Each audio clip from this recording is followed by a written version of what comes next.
नमस्कार मित्रों, आदर्श शिक्षण संस्थान जोधपुर के YouTube चैनल पर आप सबका हार्दिक स्वागत एवं अभिनंदन। आज हम कक्षा अष्टमी के गणित विषय के अंदर अध्याय 2 के अंदर हमारा दूसरा भाग है एक चर वाले रैखिक समीकरण में प्रश्नावली 2.1। इससे पहले वाले वीडियो में हमने सीखा था चर क्या होता है, अचर क्या होता है और बीजीय व्यंजक को अपन किस प्रकार लिखते हैं, पदों को किस प्रकार निरूपित करते हैं।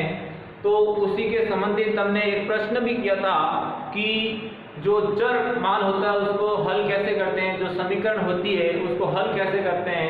हमने एक प्रश्न लिया था, जैसे हम प्रश्नावली का उदाहरण लेते हैं। प्रश्नावली 2.1 का पहला प्रश्न है x - 2 = 7। तो हमने पिछले तरीके से यदि करें कि इस बराबर का मतलब क्या होता है, इस बराबर का मतलब होता है दोनों पक्ष आपस में बराबर है, इक्वल है। जो इसके इधर का जो भी मान है और इसका इधर का जो भी मान है वो दोनों बराबर है। तो अपन को क्या करना है, x की जगह क्या संख्या लिखें कि ये दोनों पक्ष आपस में बराबर ही रहें। तो इसके अनुसार अपन सोचकर भी बता सकते हैं कि x की जगह 1 रखने से आएगा, x की जगह 2 रखने से आएगा, x की जगह 3 रखने से आएगा, x की जगह 4 रखने से आएगा। तो मैं ऐसे सोचे तो x की जगह यदि मैं 9 रखूं तो यहाँ मान लो x की जगह 9 आता है, तो 9 में से 2 गया तो पीछे 7 के बराबर हो जाता है। तो इसको अपन हल करने के लिए अपन क्या करेंगे कि अपन को एक तरफ चर रखना है और एक तरफ अचर को रखना है। तो अपन क्या करेंगे, इसमें जो चर है वो x है, x का मान ज्ञात करना है। तो अपन क्या करेंगे, दूसरा वाला जो अचर है वो उसको एक तरफ पक्षांतरण करेंगे। तो इसके अंदर पक्षांतरण विधि से भी कर सकते हैं और दोनों तरफ समान संख्या जोड़ना और घटाकर भी कर सकते हैं। यदि जोड़ना और घटाकर करें तो यहाँ पर -2 है, क्या है, इस तरफ -2 है। तो -2 को हटाने के लिए अपन को +2 करना पड़ेगा। तो अपन ऐसे लिख सकते हैं ना कि दोनों पक्षों में 2 जोड़ने पर, दोनों पक्षों में 2 जोड़ने पर क्यों जोड़ेंगे कि माइनस के 2 के साथ प्लस के 2 जुड़ेंगे तो इधर से -2 हट जाएगा। तो क्या हो जाएगा यहाँ पर x - 2, ये यहाँ पर मैंने 2 जोड़ दिया, इधर जोड़ा है तो दूसरे वाले पक्ष में भी 2 जोड़ना पड़ेगा। हो गया। अब देखो ये प्लस का 2 ये माइनस का 2 आपस में कटा या नहीं कटा, तो यहाँ पर क्या बच गया, x बराबर 7 और 2 कितने हो गए, 9। कहने का मतलब x का मान यहाँ पर 9 आएगा। यदि x की जगह 9 रखेंगे तो ये दोनों तरफ आपस में बराबर होंगे। तो समझ में आ गया, दोनों पक्षों में जिस संख्या को हटाना है उसके विपरीत चिन्ह से अपन को क्या कर देना है, घटा देना है। कि प्लस में संख्या होती तो हम दोनों तरफ माइनस करते, यदि यहाँ पर माइनस है तो दोनों तरफ जोड़ते। यदि कोई संख्या इधर गुणा में है तो दोनों तरफ भाग देते उसी संख्या से। यदि कोई भी संख्या इधर गुणा में है तो दोनों संख्या तरफ क्या करते हैं, भाग, गुणा में है तो भाग देते और भाग में है तो गुणा करते। अब इसी प्रश्न को पक्षांतरण विधि से करें या हम इस प्रश्न को ऐसे भी कर सकते हैं कि x - 2 = 7 है। अपन को क्या करना है, चर को एक तरफ रखना है, अचर को एक तरफ दूसरी तरफ रखना है। तो यहाँ पर कौन है, अपन को ओनली x को रखना है, -2 को यहाँ से हटाना है।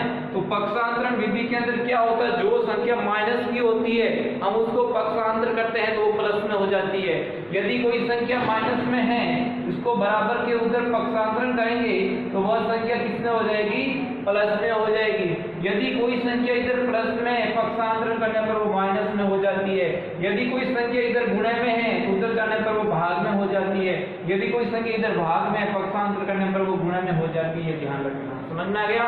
तो सबसे पहले अपन को जोड़ और बाकी के रूप में पक्षांतर करना है, उसके बाद में उसकी गुणे वाली संख्या को करना है। तो इधर भी देखते हैं, इसके अंदर 2 माइनस में है, यदि मैं इसको उधर भेजूंगा तो ये क्या हो जाएगा, -2 का पक्षांतरण करने पर तो यहाँ क्या लिखेंगे, -2 का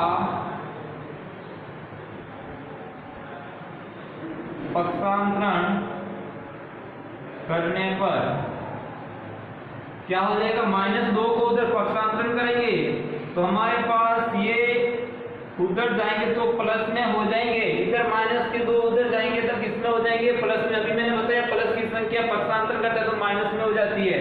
तो यहाँ पर x बराबर 7 और 2 कितने हो गए, 9।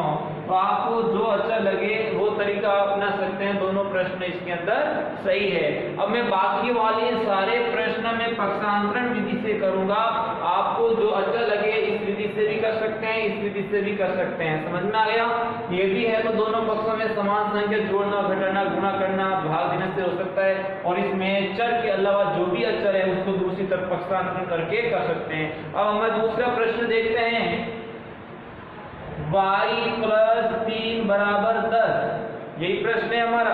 y + 3 = 10, तो इसके अंदर क्या करेंगे? 3 का पक्षांतरण करेंगे। तो मैं यहाँ क्या लिखूंगा हल के अंदर? y + 3 = 10, 3 का पक्षांतरण करने पर तो क्या हो जाएगा? जैसे 3 का पक्षांतरण करूंगा तो यहाँ y बराबर 10 - 3, क्योंकि यहाँ प्लस का 3 था उधर गया माइनस में 3 हो गया, तो यहाँ पर y बराबर 7। क्या हो गया? y बराबर 7। 10 में से 3 गए, कितने बच गए? 7। अगला प्रश्न है हमारा, ये हो गया दूसरा। ये तीसरा प्रश्न है हमारा, 6 बराबर z + 2। यहाँ पर भी देखो अपन को चर को एक तरफ रखना है, बाकी अचर को दूसरी तरफ रखना है। तो यहाँ पर क्या करेंगे? किसका पक्षांतरण करेंगे? z को यहीं रखें, इस 2 को इधर पक्षांतरण कर सकते हैं। तो यहाँ लिखेंगे हल के अंदर 6 बराबर z + 2, 2 का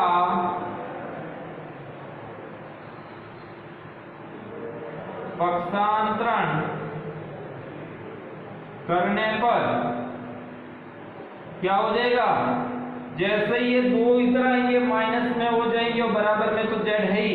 6 में से 2 गए 4, तो 4 बराबर z, या इसको ऐसे भी लिख सकते हैं z बराबर 4। इस प्रकार ये आप पक्षांतरण करके इसको हल कर सकते हैं। इसी प्रकार अपन देखते हैं प्रश्न संख्या 4। ये प्रश्न आप वीडियो को पॉज करके उतार सकते हैं। और हम चौथा प्रश्न देखते हैं।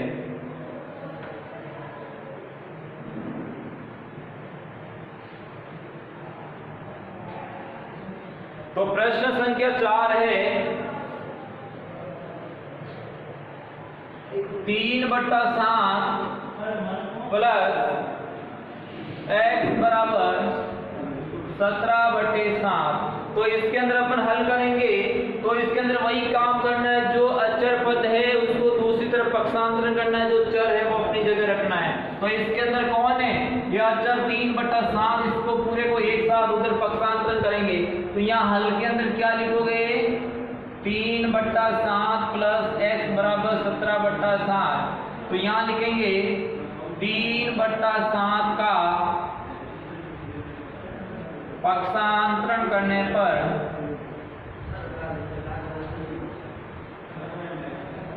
तो क्या हो जाएगा? ये इधर पक्षांतरण कर देंगे तो x बराबर 17/7 माइनस 3/7 ऐसा हो जाएगा, क्योंकि इसको उठाकर उधर पक्षांतरण कर दिया। इसको ओनली चर एक तरफ रखना, बाकी सबको दूसरी तरफ करना है। तो यहाँ पर x बराबर इसकी जोड़ बाकी करना है एलसीएम विधि से। तो एलसीएम विधि के अंदर नियम क्या था कि जब दोनों भिन्नों के अंदर या हर समान हो तो अंशों का हल बटा हर करते हैं। जब दोनों में हर सेम हो तो बटों में दोनों सेम है वही लिखना है और ऊपर 17 माइनस 3 करना है। यदि एलसीएम से करना है तो 7 एकम 7, एक वगैरह 1 को 17 से गुणा किया 17 ही आता है, माइनस का माइनस, 7 का भाग 7 में 1 वगैरह 1 को 3 से गुणा किया 3 ही आता है। तो यहाँ x बराबर कितना हो जाएगा? 17 में से 3 गए 14/7, 14 में 7 का भाग 2 बार, तो x का मान यहाँ कितना हो गया? 2 हो गया। इस प्रकार ये हमारा प्रश्न संख्या 4 था। अब प्रश्न संख्या 5 देखें। पांचवा प्रश्न है 6x बराबर 12, 6x बराबर 12। अब देखो इधर प्लस माइनस में नहीं है, गुणे के अंदर है।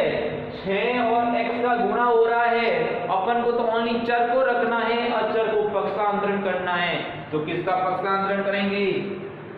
6 का। क्या लिखोगे यहाँ हल के अंदर? 6 का पक्षांतरण करने पर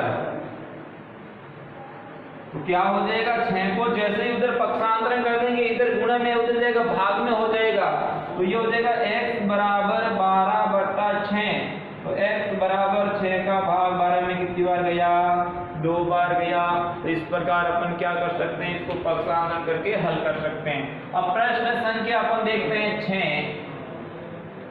छठा प्रश्न में है t/5 बराबर 10, यही है ना, t/5 बराबर 10। अब अपन को क्या करना, t का मान ज्ञात करना। t एक चर के रूप में है, तो अपन क्या करेंगे, t के अलावा साथ में जो भी प्लस माइनस गुणा भाग में उसको उधर पक्षांतरण करना है। तो किसको पक्षांतरण करना पड़ेगा, 5 का। 5 इधर किसमें, बट्टे में है, भाग में है, उधर जाएगा किसमें हो जाएगा, गुणा में हो जाएगा। तो यहाँ पर क्या लिखेंगे, 5 का पक्षांतरण करने पर, जैसे इधर पक्षांतरण करेंगे तो 10 इधर 5 इधर भाग में उधर जाएगा, गुणे में हो जाएगा। तो t का मान कितना हो जाएगा, 50। t का मान कितना हो जाएगा, 50। तो इस तरह हमारा प्रश्न संख्या 6 हुआ। अब देखते हैं प्रश्न संख्या 7। अब तो 7वां प्रश्न देखते हैं, 2x/3 बराबर 18।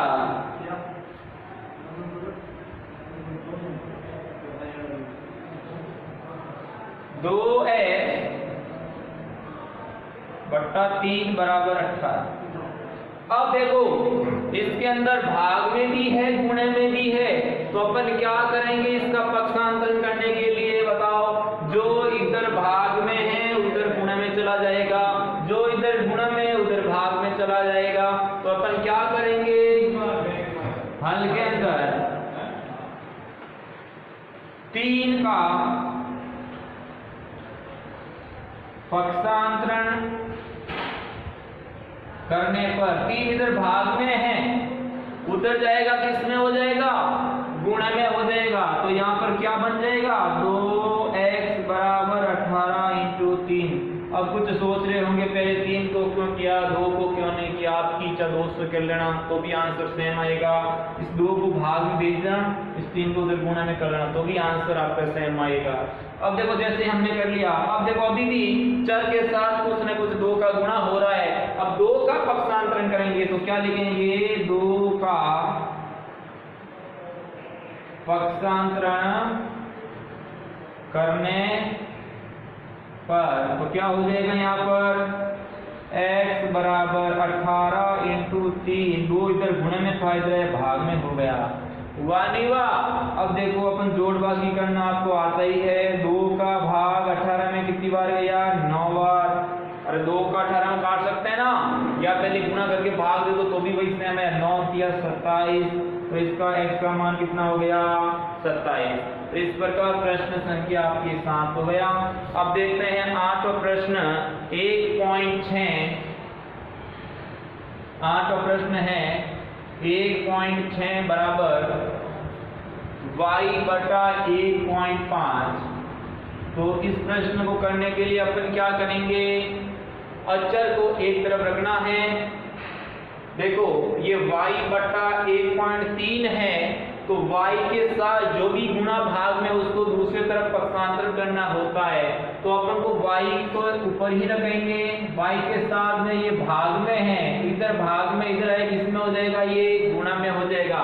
तो अपन क्या करेंगे, 1.5 का पक्षांतरण करने पर, पक्षांतरण करने पर जैसे 1.5 इधर लाएंगे तो 1.6 तो अपनी जगह है ही है, 1.5 उधर गुणा में चला जाएगा, इधर भाग में इधर गुणा में चला जाएगा। बराबर में कौन है, y। तो ये दोनों का गुणा करो, आपस में कितना आ रहा है, तो 16.80 का 0 हासिल की 8, 16 एकम 16, 16 8 24। तो ये हो जाएगा आपके 2.4 बराबर y। तो y का मान आपके आ गया 2.4। इस प्रकार ये हल करना है। गुणा किया मैंने, आपको गुणा ही करना है, ठीक है। आगे देखते हैं प्रश्न संख्या 9। 9वां प्रश्न आपका है 7x - 7x माइनस 9 बराबर 16। अब देखो इसमें बाकी भी है और गुणा में भी है, चर अकेला नहीं है। तो सबसे पहले बाकी वाली संख्या को पक्षांतरण करेंगे, मतलब -9 का पक्षांतरण करने पर, तो जैसे ही -9 का पक्षांतरण करेंगे तो 7x बराबर 16 प्लस 9। अब 16 और 9 को जोड़ेंगे तो 25 हो जाएगा। तो 7x बराबर कितना हो गया? 25। अब क्या करेंगे, x और 7 के बीच में गुणे का चिन्ह है, तो 7 का क्या करेंगे? पक्षांतरण करेंगे। तो 7 का पक्षांतरण करने पर तो क्या मिल जाएगा? x बराबर 25/7। क्या हो जाएगा? 25/7, क्योंकि इधर 7 गुणा में हो जाएगा तो भाग में हो गया। इस प्रकार यह आपका प्रश्न संख्या 9 हो गया। अब प्रश्न संख्या 10 सेम ऐसा ही प्रश्न है। सबसे पहले -8 को उधर पक्षांतरण करेंगे तो प्लस का 8 हो जाएगा, फिर हल करके 14 को उधर भाग में भेज देना।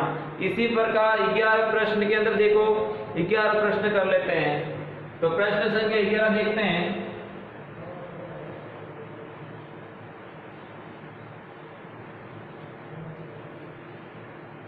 सत्रह प्लस 6p बराबर 9। अब सबसे पहले 17 को उधर भेजेंगे, क्योंकि ये गुणा के बाद में पहले प्लस पढ़ को भेजते हैं। कौन सा है हमारा? 11। तो ये हो जाएगा 6p। तो 17 का पक्षांतरण करने पर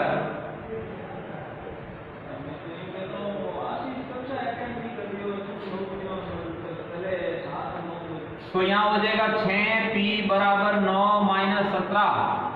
ये माइनस के 17 उधर गए, प्लस के 17 उधर गए, माइनस में हो गए। अब देखो 9 में से 17 गए, पीछे कितने बचते हैं? 6p बराबर 9 में से 17 गए तो माइनस के कितने बचेंगे? माइनस के 8। कितने हो जाएंगे? माइनस के 8। अब देखो p के 6 गुणा में है, तो इधर क्या करेंगे? 6 का पक्षांतरण करने पर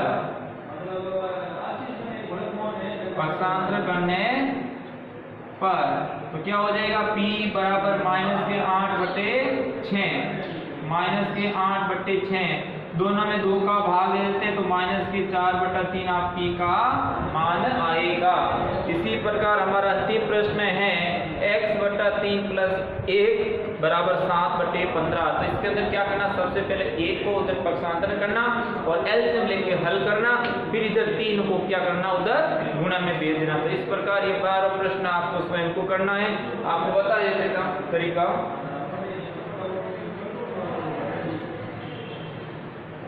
देखो 12 प्रश्न है। x/3 + 1 बराबर 7/15। तो सबसे पहले 1 का पक्षांतरण करेंगे। क्या करेंगे? 1 का पक्षांतरण करना। तो क्या हो जाएगा? x/3 बराबर 7/15 माइनस का 1। जैसे ही माइनस का 1 उधर गया तो यहाँ पर एलसीएम बन गया। एलसीएम हल करना आता है। एलसीएम आ गया 15। 15 का भाग 15 में 1 बार, 1 को 7 से गुणा किया 7। 1 का भाग 15 में 15 बार, तो 15 को 1 से गुणा किया 15। अब क्या हो जाएगा? x/3 बराबर 7 - 15 कितने होते हैं?